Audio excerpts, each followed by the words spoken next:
Deixa eu só tentar explicar aqui o que se sucede. Presta atenção.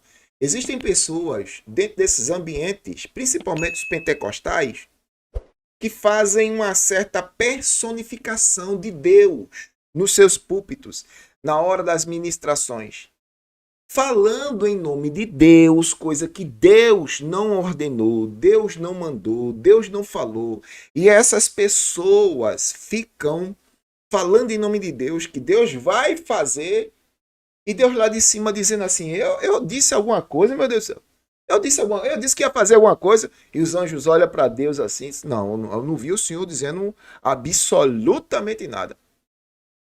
Aí Pai do céu dizendo assim: mas aquela infeliz lá embaixo está dizendo que eu vou fazer. Tá vendo? Ficam colocando palavras na boca de Deus, coisa que Deus não ordenou, Deus não mandou.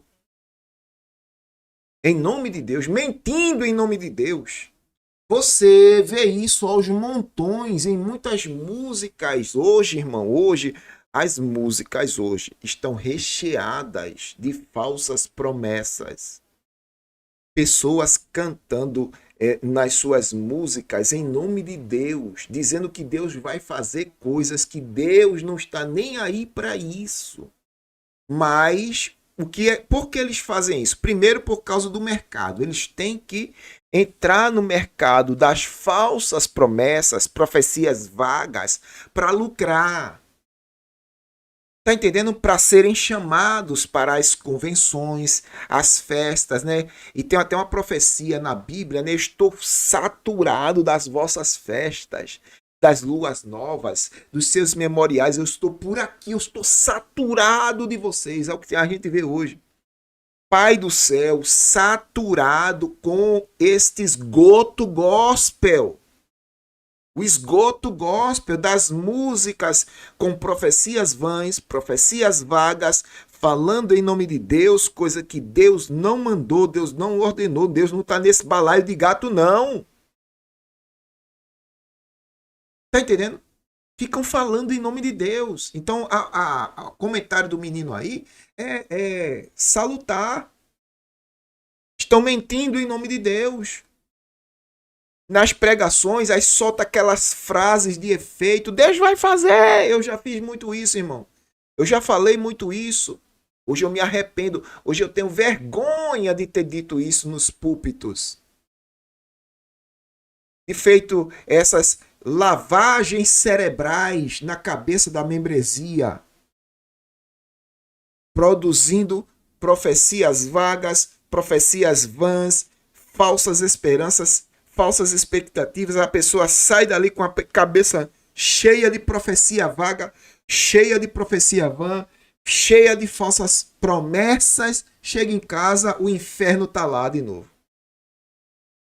Não, Deus vai estar operando dentro do teu lado da tua casa. Chega em casa, o inferno está lá.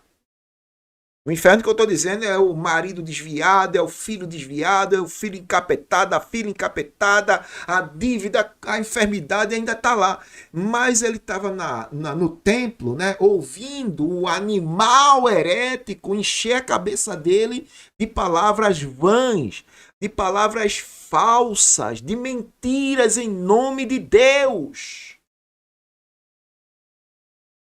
Mente em nome de Deus. Tá entendendo? Mente em nome de Deus. E o que é que eu tenho que fazer? Você tem que se revestir, filho. Olha, presta atenção, olha para mim. Você tem que se revestir de discernimento espiritual, ok? Se revista de discernimento espiritual. Aí, pronto, aí eu tô lá, ó, revestido da armadura de Deus, discernimento espiritual, e o falso profeta lá na frente. Deus vai operar na sua vida, e você olhando assim, você já fazendo a leitura correta das manifestações. Aí você diz: rapaz, isso aí é só para inflamar. Palavras ditas apenas para inflamar. Produzir o quê? Produzir o fogo de palha, que só dura enquanto durar o culto. Vou repetir, presta atenção. O falso profeta, o pregador de Baal, o pregador de Acabe está ali falando aquelas palavras apenas para produzir, naquele momento, uma falsa expectativa de coisas que não vão acontecer, não vão. Mas você está ali crendo na fé que vai acontecer, não acontece, irmão. Eita, Pedrosa, tu está dizendo que a maioria das pregações são mentirosas? São mentirosas. São pregações para causar movimento. E o movimento é momentâneo. Só dura enquanto durar o culto. Terminou o culto, a vida de cada um volta a ser como era antes. Eu digo isso porque eu já fiz isso, já vivi isso e sei como funciona. Tá entendendo? Sei como funciona. E agora, Pedrosa, o que é que a gente faz? Agora você vai pedir a Deus discernimento espiritual e se alimentar da palavra. Aqui, ó. Eu quero me alimentar da palavra, eu quero ter discernimento, Pai, quando a palavra está vindo do Senhor ou está vindo do homem, para produzir movimento aqui. Fazendo a gente pular, fazendo a gente chorar, fazendo a gente se emocionar. Aí a gente chega em casa, a coisa continua como era antes. Amanhã, a mesma coisa. A vida volta a ser como era antes. Mas e o culto? No culto não tinha tanta profetada, tanta esperança, tanta promessa e não aconteceu nada. É porque o homem estava falando. Era o homem falando. E você acreditou no homem falando, movimentando o culto apenas para produzir fogo de palha. Fogo de palha. Agora, se você tivesse lá no culto para... Primeiro, preste atenção. Se você tivesse no culto para prestar culto para Deus, porque você vai para ofertar. Quem vai para o culto, irmão, vai para ofertar. Nunca vá para o culto para receber. Preste atenção, o culto é para ofertar. Todos os que iam para o templo para ofertar sacrifícios a Deus. Aí você vai para o culto para ofertar. Rogo-vos, pois, irmãos, pelas misericórdias de Deus, o que, Pedrosa, que ofereçais os vossos corpos como sacrifício vivo, santo, agradável a Deus, que é o vosso culto racional. Você é o sacrifício. Você vai para o culto para ofertar a Deus e não para receber. Cabe com isso. Ah, mas eu aprendi assim, tá vendo? Você aprendeu errado. O tempo todo fazendo a coisa errada. Vá para o culto para ofertar, entregar, oferecer sacrifícios de louvores, de adoração, de reverência, de obediência. Vá para o culto para ofertar a Deus. Aí muita gente sai do culto com a cabeça cheia de promessas vazias, de mentiras. Sabe por quê? Porque não foi para o culto para ofertar. Não foi para o culto para cultuar. Foi para o culto pensando em receber. Ou seja, ele está mais preocupado em se satisfazer dos seus desejos, dos seus interesses, do que propriamente entregar alguma coisa para Deus. Agora, por que você faz isso? Porque você aprendeu um outro evangelho. É um outro evangelho, irmão. É um outro evangelho. Agora, quando você aprende o evangelho das escrituras, o evangelho bíblico, aí a coisa é diferente. Você vai para o culto. Não é isso? Você vai para o culto, chega no culto e faz que nem aquela música da Aline Barros, né? Ó. Rei dos reis, aqui estou. Rendo a ti o meu louvor e adoração, pois tu és Deus acima no céu, acima de nós.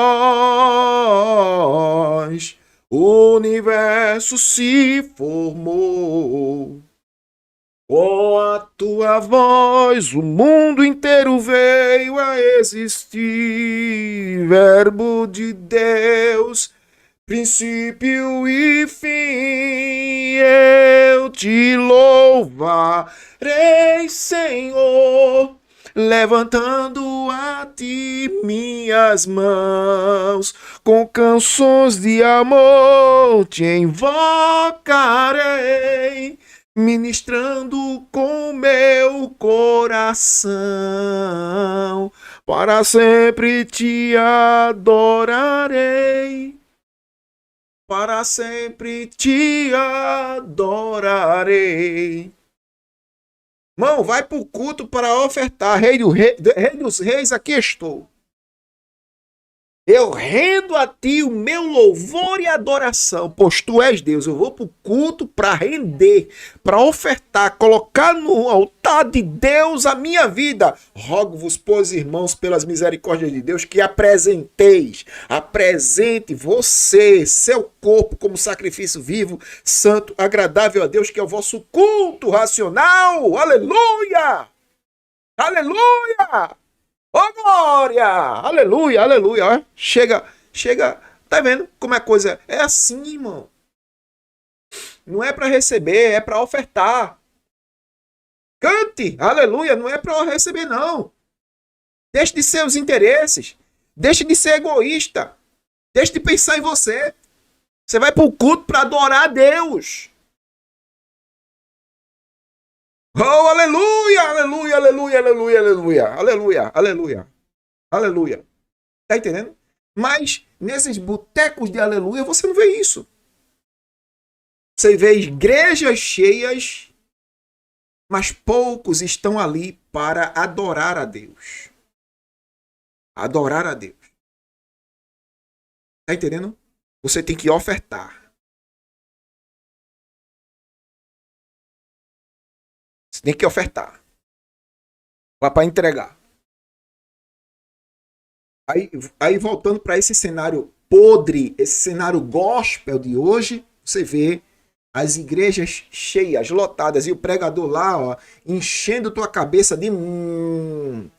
né? Eu ia dizer uma coisa aqui, quase que saía, enchendo tua cabeça de lixo. Pronto, lixo.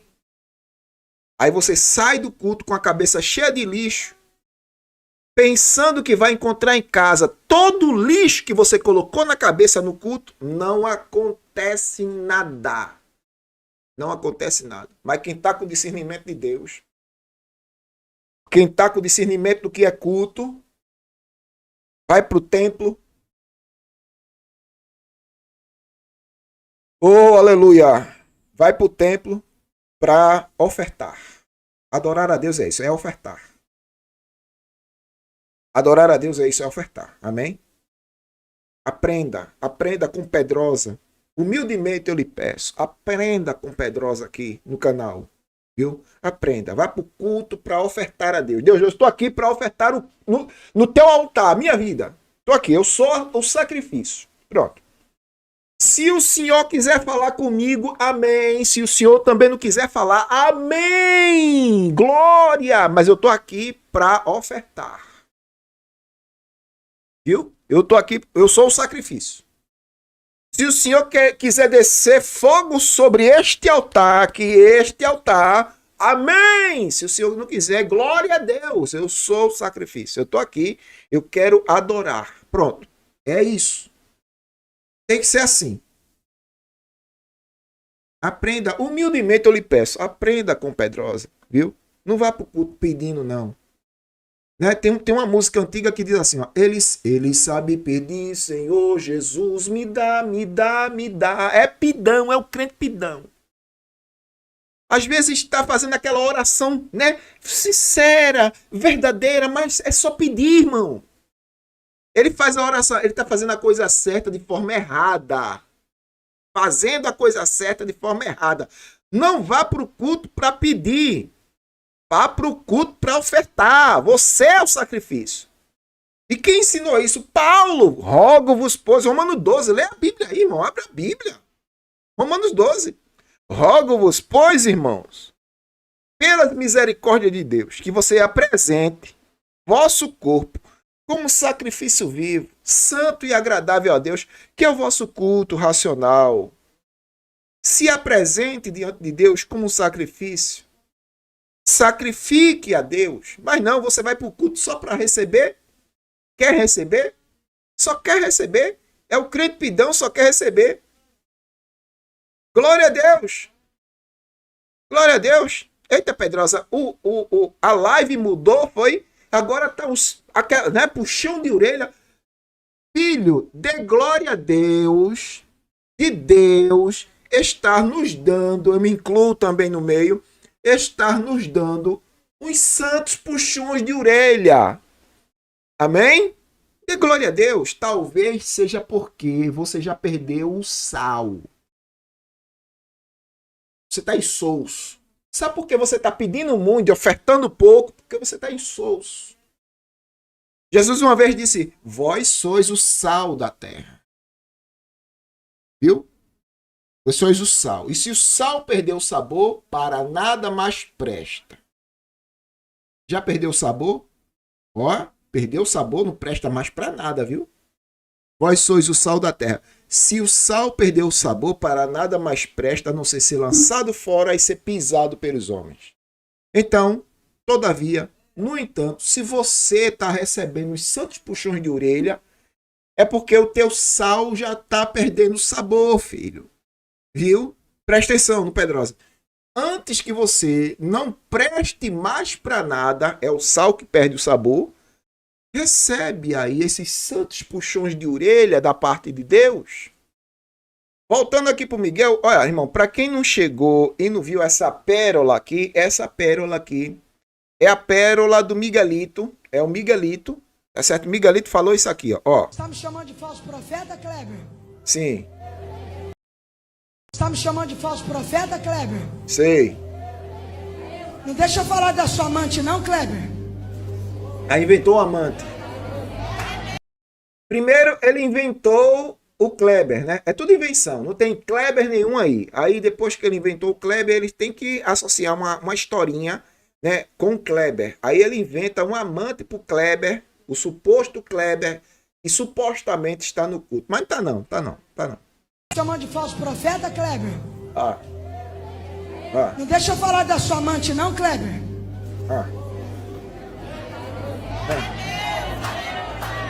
Meninice. Não deixa eu falar da Clara não, Kleber?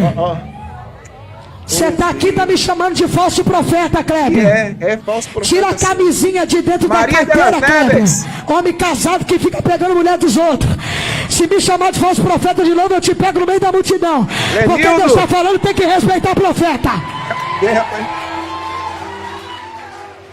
E o povo dá glória a Deus, irmão. É tudo alienado. Tudo alienado. Gente alienada, meu Deus. As duas.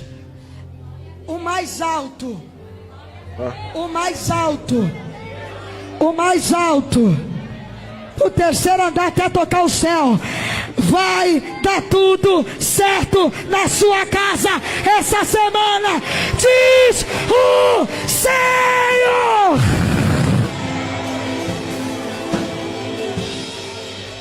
Deixa eu só perguntar aqui. O Miguel, ele estava dizendo que o Kleber, né? O Kleber e a Clara, né? Chamaram ele de falso profeta. Aí eu tô aqui assim, veja só. O Kleber, aliás, o Miguelito disse, olha, se você está dizendo que eu sou falso profeta, eu vou revelar o seu passado pregresso. Kleber, o animal fictício inventado pelo Miguelito.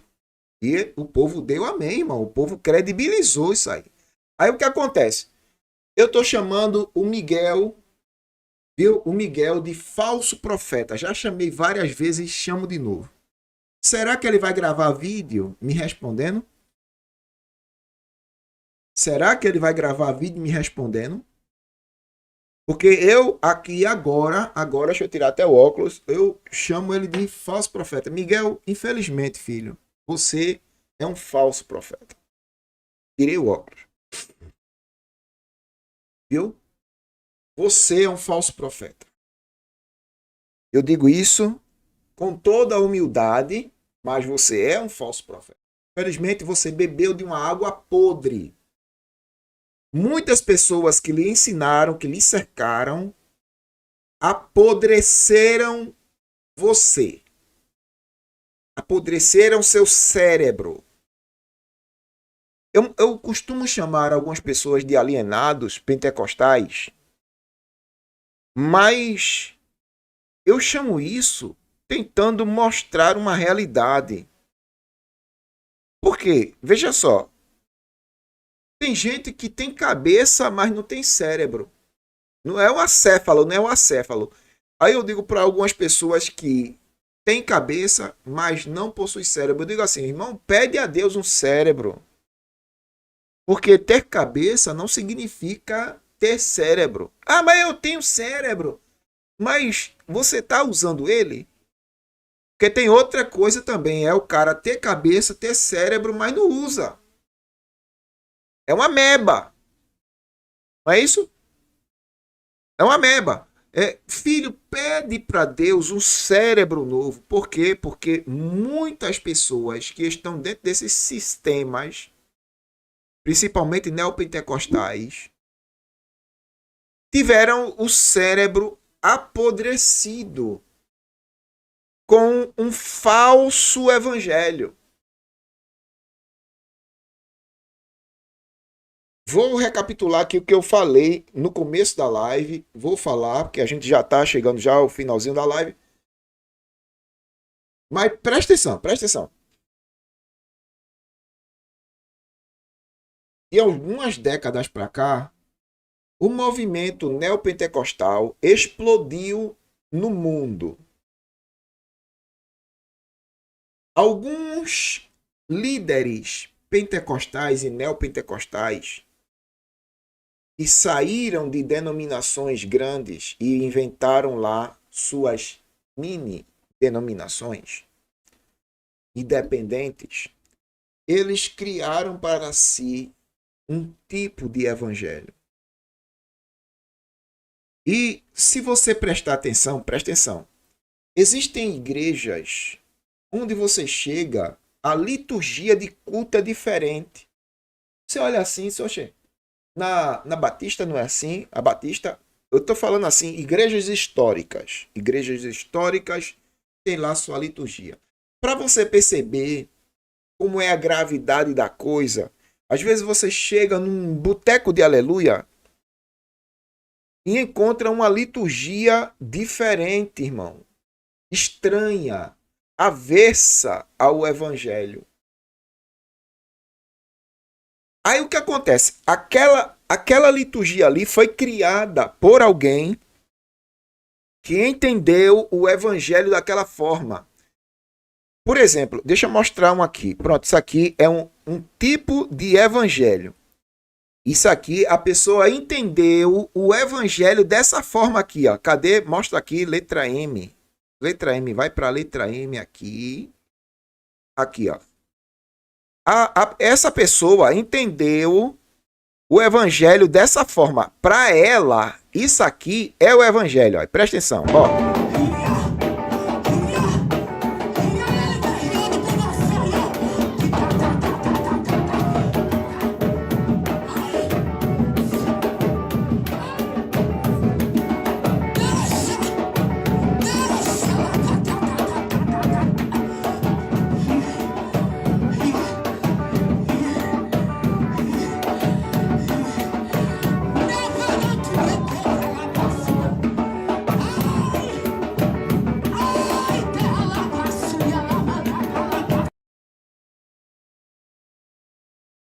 O que que acontece? Deixa eu tentar explicar a você.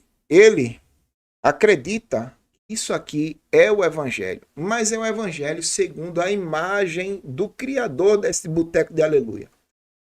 Não é não segue uma ortodoxia, ortodoxia, aquilo que é ortodoxo, tá entendendo? Aquilo que é direito.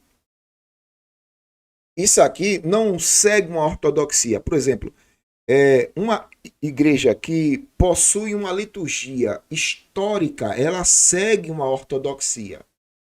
ela segue uma linha. Isso aqui não. Isso não tem ortodoxia, isso não tem confissão de fé. Isso daí não entende nada do que é o Evangelho da Graça, irmão. Mas essa pessoa que criou esse boteco de aleluia aqui, entende o Evangelho dessa forma. Eu estou usando isso aqui para mostrar a você que, como isso, existem centenas de instituições denominacionais que seguem o mesmo padrão, ou seja, é o evangelho para todos os gostos. É assim que tá, irmão, a coisa tá grave, tá muito grave, irmão. Tá muito grave, irmão. Tá entendendo? A coisa tá muito grave. Então, quando você chega num boteco de aleluia ali, aí lá tem um tipo de evangelho. Aí você se senta e o pregador começa a pregar você um negócio diferente do que você já aprendeu. Oxe, que negócio diferente é esse aqui? Que, né? Mas é o evangelho segundo a imagem e semelhança da pessoa que criou o boteco de aleluia. Tem esse aqui também, ó. Ó pra aqui, ó. Ó pra aqui, ó. Coisa triste. Vê, presta atenção, ó. Ó pra aqui, ó. Olha. Ela se autoproclama bispa, viu? Bispa, ó. Bispa Naline. Toda de vermelho. Parece a mulher sentada na besta, né? Que é toda de vermelho. A mulher do Apocalipse, capítulo 12, né?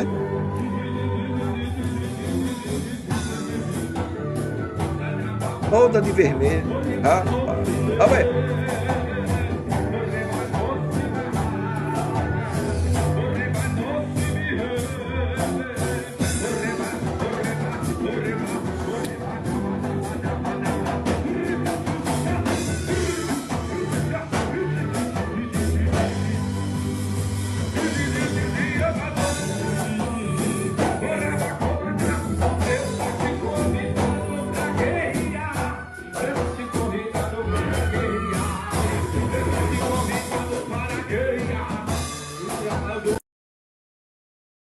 É um tipo de evangelho. Ela acredita cegamente que o que ela promove dentro do boteco de aleluia dela é o evangelho.